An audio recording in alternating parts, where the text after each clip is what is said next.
പദ്ധതിയെ കഴുത്ത് ഞെരിച്ചു കൊല്ലുകയാണ്. ഘടന തന്നെ തകർക്കുകയാണ്.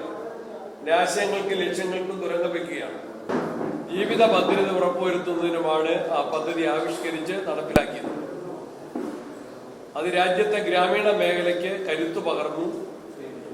കോടിക്കണക്കിന് രൂപയാണ് കേന്ദ്ര ഗവൺമെന്റും സംസ്ഥാന ഗവൺമെന്റുകളും ആ പദ്ധതിക്ക് വേണ്ടി ചെലവഴിച്ചത്. കേരളം അതിന്റെ ഏറ്റവും വലിയ ഗുണഭോക്ത സംസ്ഥാനങ്ങളിൽ ഒന്നാണ്.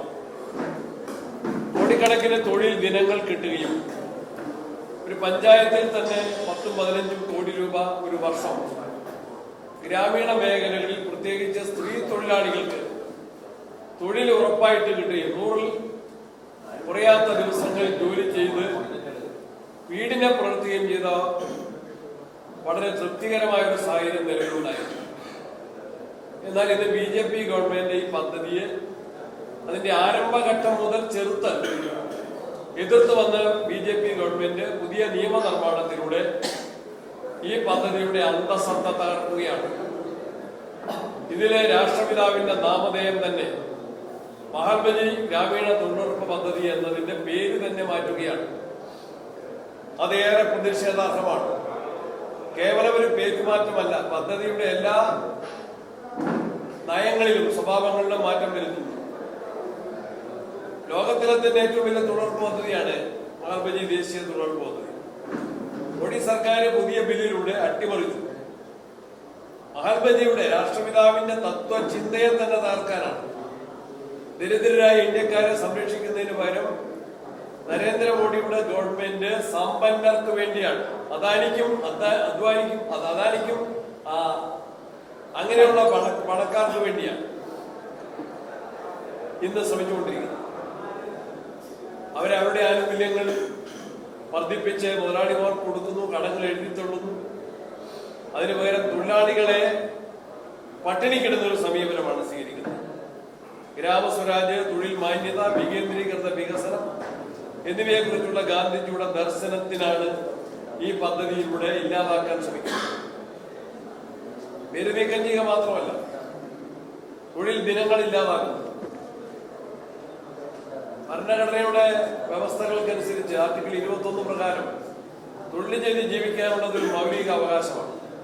ആ മൗലിക അവകാശത്തിന്റെ മേൽ കടന്നുകയറ്റമാണ് പുതിയ നിയമത്തിലൂടെ ഭൂരിപക്ഷത്തിന്റെ ബലത്തിൽ കേന്ദ്ര ഗവൺമെന്റ് ഇന്ന് നടത്തിക്കൊണ്ടിരിക്കുന്നത്. കേരളത്തിന് മാത്രം 2000 കോടി രൂപയുടെ ബാധ്യതയുണ്ട്. സംസ്ഥാനങ്ങൾക്ക് അധിക ബാധ്യത ഏൽപ്പിക്കുകയാണ്. അതിന്റെ അർത്ഥം എന്താണ്? തൊഴിലുറപ്പ് പദ്ധതിയെ കഴുത്ത് ഞെരിച്ചു കൊല്ലുകയാണ്. ഘടന തന്നെ തകർക്കുകയാണ്. ആശയങ്ങൾക്കും ലക്ഷ്യങ്ങൾക്കും തുരങ്കം വയ്ക്കുകയാണ്. ഏറ്റവും തിരക്കേറിയ കൃഷിപ്പണിയുടെ സമയത്ത് 60 ദിവസം വരെ പദ്ധതി മരവിപ്പിക്കാമെന്ന് പുതിയ ബില്ലിൽ വ്യവസ്ഥയും അത് തൊഴിലാളി വിരുദ്ധമാണ്.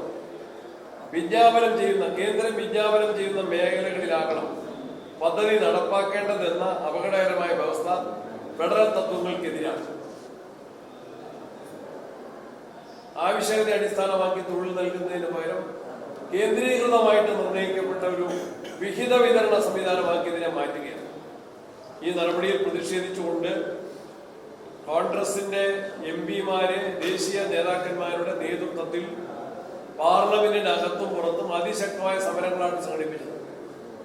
കേരളത്തിലെ കോൺഗ്രസും AICCയുടെ നിർദ്ദേശപ്രകാരം ശക്തമായ സമരങ്ങൾക്ക് KPCCയുടെ നേതൃത്വത്തിൽ രാജ്ഭവന് മുൻപിൽ ശക്തമായ സമരം നടന്നു.